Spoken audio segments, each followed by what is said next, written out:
दोस्तों, हमारे भारत में काल या समय को 4 भागों में बांटा गया है। इन्हें हम युगों के नाम से जानते हैं। इन 4 युगों को सतयुग, त्रेता युग, द्वापर युग और कलयुग कहा जाता है। इन युगों की अपनी अपनी खूबियाँ और कमियाँ होती है और अलग अलग युगों में अलग अलग तरह के जीव भी निवास करते हैं। हम कलयुग में जी रहे हैं, लेकिन हमसे पहले 3 युग भी बीत चुके हैं। इन युगों में एक से बढ़कर एक मिथिकल क्रिएचर रहते थे जो आज भारत में मौजूद नहीं है। आज के इस वीडियो में हम कुछ ऐसे ही मिथिकल क्रिएचर के बारे में जानेंगे। पिछले वीडियो में हमने कुछ ऐसे ही मिथिकल क्रिएचर के बारे में जाना। ये उस सीरीज का दूसरा पार्ट है, तो दोस्तों वीडियो को जरूर अंत तक देखना। चलिए वीडियो को शुरू कर लेते हैं। कामधेनु गाय की उत्पत्ति भी समुद्र मंथन से हुई थी। यह एक चमत्कारिक गाय होती है जिसके दर्शन मात्र से ही सभी तरह के दुख दर्द दूर हो जाते हैं। दैविक शक्तियों से संपन्न यह गाय जिसके भी पास होती थी उससे चमत्कारिक लाभ मिलता था। इस गाय का दूध अमृत के समान माना जाता था। श्री राम के पूर्व परशुराम के समकालीन ऋषि वशिष्ठ के पास कामधेनु गाय थी। यह कामधेनु गाय सबसे पहले वरुण देव के पास थी। कश्यप ने वरुण से कामधेनु गाय मांगी थी, लेकिन बाद में लौटाई नहीं। अतः वरुण के श्राप से वे अगले जन्म में ग्वाले हुए। यह कामधेनु गाय अंत में ऋषि वशिष्ठ के पास थी। कामधेनु के लिए गुरु वशिष्ठ से विश्वामित्र सहित कई अन्य राजाओं ने कई बार युद्ध किया, लेकिन उन्होंने कामधेनु गाय को किसी को भी नहीं दिया। गाय के इस झगड़े में गुरु वशिष्ठ के 100 पुत्र मारे गए। अंत में यह गाय ऋषि परशुराम ने ले ली थी।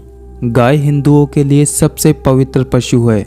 इस धरती पर पहले गायों की कुछ ही प्रजाति होती थी, उससे भी प्रारंभिक काल में एक ही प्रजाति थी। माना जाता है कि आज से लगभग 9500 वर्ष पूर्व गुरु वशिष्ठ ने गाय के कुल का विस्तार किया और उन्होंने गाय की नई प्रजातियों को भी बनाया।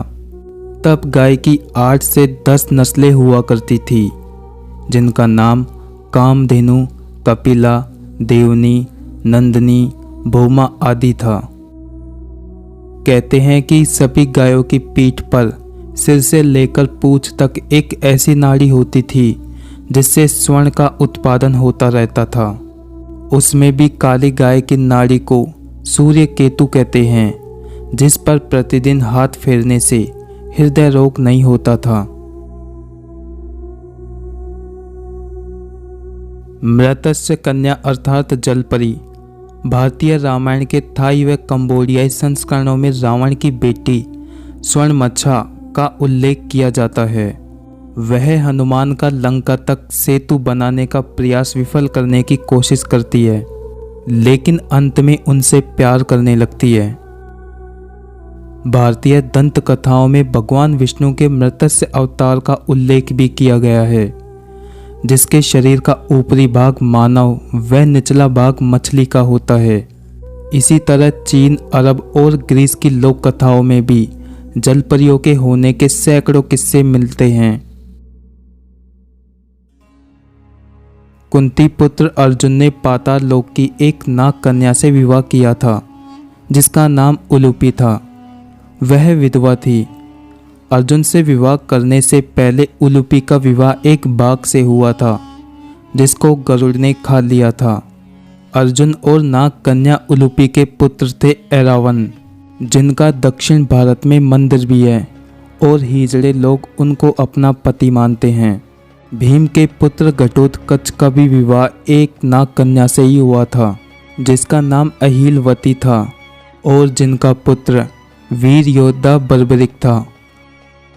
वर्तमान में इच्छाधारी नाग और नागिन की कहानियां प्रचलन में हैं। प्राचीन काल में नागों पर आधारित नाग प्रजाति के मानव कश्मीर में निवास करते थे। आज भी कश्मीर के बहुत से स्थानों के नाम नागकुल के नामों पर ही आधारित है, जैसे अनंतनाग शहर, शेषनाग झील। बाद में ये सभी नाग कुल के लोग झारखंड और छत्तीसगढ़ में आकर बस गए थे, जो उस काल में दंडकारण्य कहलाता था। वर्तमान में 2 से 5 फन वाले नाग पाए जाते हैं, लेकिन 10 फनों वाले नागों की प्रजाति अब लुप्त हो गई है। हाथी तो सभी अच्छे और सुंदर नजर आते हैं, लेकिन सफ़ेद हाथी को देखना अद्भुत था। ऐरावत हाथी सफ़ेद हाथियों का राजा था। इरा का अर्थ होता है जल, अतः समुद्र से उत्पन्न हुए हाथी को ऐरावत नाम दिया गया।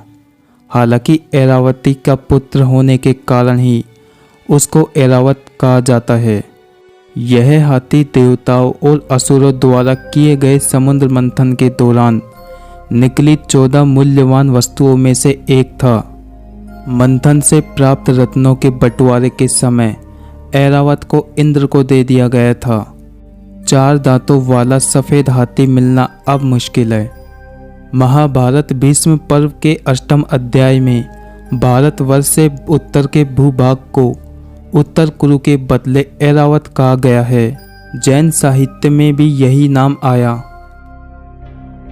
दोस्तों, आज के लिए बस इतना ही। उम्मीद करते हैं कि आपको यह वीडियो बहुत ज़्यादा पसंद आई होगी। ऐसी ही और वीडियो देखने के लिए हमारे YouTube चैनल को सब्सक्राइब कर ले और साथ ही साथ बेल आइकन को ऑल पर सेलेक्ट कर दे। आज के लिए बस इतना ही। मिलते हैं नेक्स्ट वीडियो में। तब तक के लिए धन्यवाद।